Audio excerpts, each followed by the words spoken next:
3. That seems interesting. Are you sure you don't want to go line 2? Yeah. All right, Gregory in Boston, thanks for waiting. You're on with Dragnauct and Matt. Hey, Matt. Hey, Dragnauct. Thanks for having me. Hey. Sure. So I'll just kind of get right to it. So I was raised a Christian, indoctrinated at a young age. I was a Christian for 30 years. And I'm 31 years old. I recently sort of switched to atheism. But more recently, in the last few months, I've been sort of reconnecting with some of my old ilk, some of my old Christian colleagues, friends, social groups. And, well, I don't know.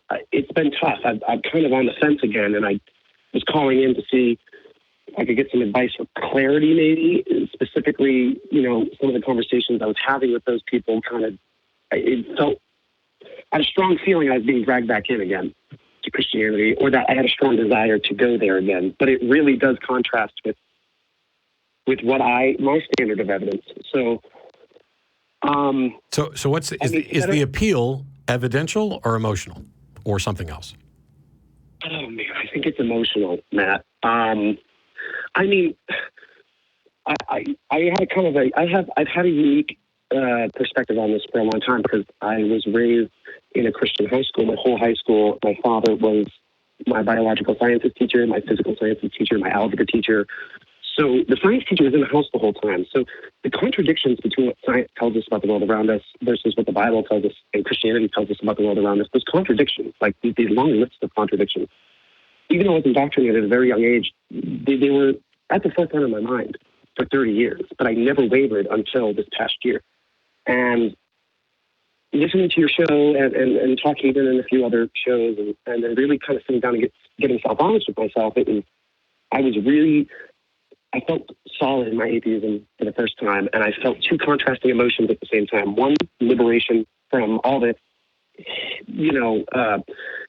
sort of the other aspects of Christianity that are bad, like hypocrisy and all that stuff and judgmental behavior. And I felt liberated from all that, but also terrified in not throwing away this worldview that I've had for 30 years, where I realized that everything I thought was true for 30 years is probably not. And I thought I would just take the one contradiction between science and Christianity that bothers me the most and kind of has me on the fence after what I was talking to my Christian friends about. And it's really the age of the earth.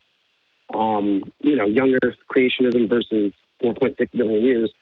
And they had brought up an argument to me that it was new to me. I don't know if it's a new argument, but it's basically saying that what if God created the earth with age intact, right? In that the book of Genesis, what it calls a day, might not be a 24-hour day. It could be much longer than that. And depending on how long a day is in Genesis, it could comport with 4.6 billion years. Okay, hang on. And as I say that sounds really dumb. Yeah. Here's the thing. So there are a number of different creation models. There's a literal 6-day creationism that's tied to a young earth, but then there's also day-age creationism where what you're talking about is when the Bible says on the first day, it means some undefined age thing. The reason day-age creationism exists is because people started finding out that this stuff isn't right in accordance with what we understand with science. Right. And so they've tried to find a way to make it okay. Try to reconcile it, basically. Yeah, it is day-age creationism is retcon. Yes. It is an attempt to rework Genesis to make it more compatible with science. But I would recommend that you Google index to creationist claims, and specifically when you find the list, one of those will be about the order of events in Genesis, because it doesn't matter whether there's a day or an age. The order of events is also incompatible with scientific understanding of what's happened. So you can go to day-age. What's that? I was just saying, I see. Okay, I had never considered that, but the order but of in any events case, doesn't comport. even if they were in the same order, what you're trying to do is find a way to hang on to something when your religion, when you find that it conflicts with science. Why would you do that? If it were true, nobody would have to find a way to massage it into seeming less bullshitty. Yeah, and I think one of the main reasons I ended up in atheism about a year ago or so was because I was looking at the arguments on either side, And I stopped looking at the arguments themselves. I started looking at the anatomy of the argument. And on the Christian side, like, all the Christian arguments had this one attribute of, like, they're going out and finding evidence to support the conclusion that not only have they already arrived at it, but they already really want it to be true. And the other side didn't have any argument that fit that attribute. And having talked the story, I guess I'm realizing what kind of had me on the fence kind of fell into that same category of I guess what you would call neo-evidence, going out and finding, instead of using evidence as a guiding thing, like a guiding star to get you to a conclusion that you have not arrived at yet. Well, how about this? Do you, I guess, during your time as a Christian, did you take Genesis literally? Like Adam was literally created out of the afar? Yeah. Okay. Yeah. I mean, and this wasn't like indoctrination from people that my family knew. This was my uncle's church. He was a pastor. My Sunday school was taught by either my mother or my aunt. They all taught that? Dad was my science teacher. Like, this was my family. Okay, so check this out. It was gospel to me. Check this out. So if you actually translate the word afar, it means dust from the ground, literally. If we're talking about the Garden of Eden, we're talking about a deity somehow physically picking up dirt, which is largely silicon dioxide, right? 90% of the Earth's surface, the crust, is silicon dioxide. That's silicone and oxygen, right? There's a bit of an issue if you create a person out of that. You do know that we're carbon-based, right, and not silicone-based? Carbon-based life, yeah. Yep. Yeah, big issue there. So in order to reconcile that, you have to say, well, God can turn the silicon into carbon. Magic. Yeah. You have no path through any of this. And look at all of it. I mean, it came up on the stream yesterday when we were talking about Noah's Ark and the rainbow. The rainbow is God's message that it promises he'll never destroy the earth by flood again. He'll destroy it in other ways, but I'm just not going to drown people. No water genocide, yay. And so the question then becomes, did the rainbow exist prior to the end of the flood, or did God just create the rainbow then? Because if God created the rainbow then that means that everything we understand about physics and light was fundamentally different prior to the flood. Now, light refraction, yeah. Yeah, does that mean that, but if a rainbow existed prior to the flood, how can it be God's promise that he's not going to flood the earth? Because then the promise would have been there the first time it rained, and it would have been there after the flood, and it's just after this is what theists are doing. After the flood's over, they say, there's a rainbow. That's God's promise that he's not going to flood us again. Well, what the fuck did the rainbow mean, right before we headed off on this adventure with all these animals? It was a warning. Yeah, it was the warning. It was like, rainbow means I'm going to flood you, I'm going to flood you, I'm going to flood you, I'm never going to flood you again. That'll learn them. You can put your life vests up. Yeah, that seems silly. Okay, well, I had actually one other question that had more to do with sort of all the immoral things that this character does in the Bible, this God character, and it's hard for you to even say it that way, this God character. Okay, but anyway, I was talking to my family about this, and how do you guys reconcile Exodus 21, for example? Matt, I know you have your history with people on the slavery issue, and I know you're sick of it. I don't need to bring it up. I had this conversation with them, and through your frustration, they ended up defending what's in there, and I can't believe that. You know what I mean? As much trouble as I'm having myself internally, I can't believe that. I can't believe, even if it was real, I don't know if I could even worship this thing. You know what I mean? But yet my family, the people closest to me, are So here's the thing. defending things and horrible, horrible things. And why does this God character get a pass if it's something you wouldn't do yourself?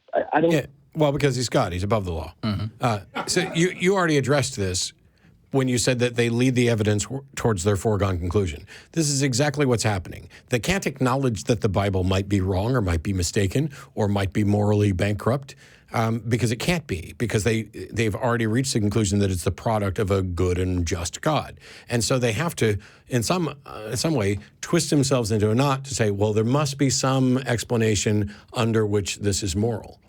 They're at least being consistent. It's the ones that start to depart from that consistency, the ones that are trying to massage the day age stuff. Mm. It's the gay-friendly churches who are like, well, Yes, it says if a man lies with another man, but it seems to be okay with lesbians. And, when we get into the New Testament, Jesus is saying all this stuff about, love your brother. And maybe Jesus was a little bit gay, because there was the disciple that Jesus loved. And so let me cherry pick out all this stuff until it fits what I want it to be. And this is why, while I despise their beliefs, I at least have a modicum more respect for the fundamentalist literalists than I do for the people who are like Matt, who called in. He's going to discount alien abduction stories without doing any investigation and accept a resurrection story that he can't investigate. He probably isn't a bad guy. He's probably not going to accept the passages on slavery. Nope. He's probably not going to be exceptionally misogynistic, but he's probably going to be quite a bit more patriarchal than some of the rest of us would be. People make up their own minds about what God wants. God seems to always agree with them. It's crazy how that works out. It's amazing. And that's why there's a First Baptist Church and a Second Baptist Church and a Free Will Baptist Church and a Liberty Baptist Church and an Independent Baptist Church and a Bible Baptist Church. And that's just a handful of the Baptist ones. You made those up. I did not make those up. No, there's a lot more than that, too. Yeah. I didn't even get started on the Baptist churches. Well. Plus, then you've got the Southern Baptist Convention. I've heard of them. Yeah. They run the sundown towns. Yes. Okay. People are Googling that. What the hell is a sundown town? Yeah. Go Google sundown town. But do it after the show because, Craig, we're going to move on. I want to make sure. Yeah, you're going to struggle with this stuff. You're going to struggle with this stuff for a while. And the question I asked at the outset is whether or not this was evidential or emotional. I pretty much could have predicted the answer, and I'm glad that you were honest about it and that you're honestly searching through stuff. Yeah. Emotions are great. Emotions are what drive us to be empathetic. Makes us human. It's what we use to form relationships with people. It is the thing that brings joy to life. It is not what we should be basing our evidence-based questions on. You want to get emotional about whether chocolate ice cream is better than vanilla ice cream? Cool. You want to get emotional about whether or not the earth is flat? You have made a category error in your assessment of what type of question is this. And the same thing applies to, is there a God? And when what's going to happen to you is at some point, you're going to end up talking to somebody like one of our previous callers, and they're going to say, well, it's an article of faith. You can't test God. You can't put God in a beaker. You can't do all these things. That's not the fault of science, and it doesn't change what counts as good epistemology. If there was a God, and that God is smarter than all of us, he should fundamentally understand the nature of evidence, the nature of epistemology, of what sort of evidence should be required in order for us to consider something as a reasonable belief, and then could only create a world where that sort of evidence is provided for the things that he expects you to believe. If a God expects you to believe something based on bad evidence, and he's the one that put you here and set up the rules by which standards of evidence are good or bad, then that God is an idiot or corrupt and immoral. It's just like you couldn't punish, if you never told your kid what the rules are, how could you possibly hold them responsible for breaking the rules? And if you know that your kid cannot understand something, how grotesque would you be to punish them for not understanding something that you know they are incapable of understanding? Not only that, but in punishing them infinitely for a finite thing. I mean, if your kid took a cookie out of a cookie jar, you wouldn't chain him in the basement and torture him forever. Well, right? I would, but that's why I don't have that. Because those cookies are fucking mine. Lay your hand on my cookies. Thanks to both of you. I appreciate it. Yeah, thanks a lot. Appreciate it. That was a good call. Yeah. Made me feel warm inside. Warm and fuzzy.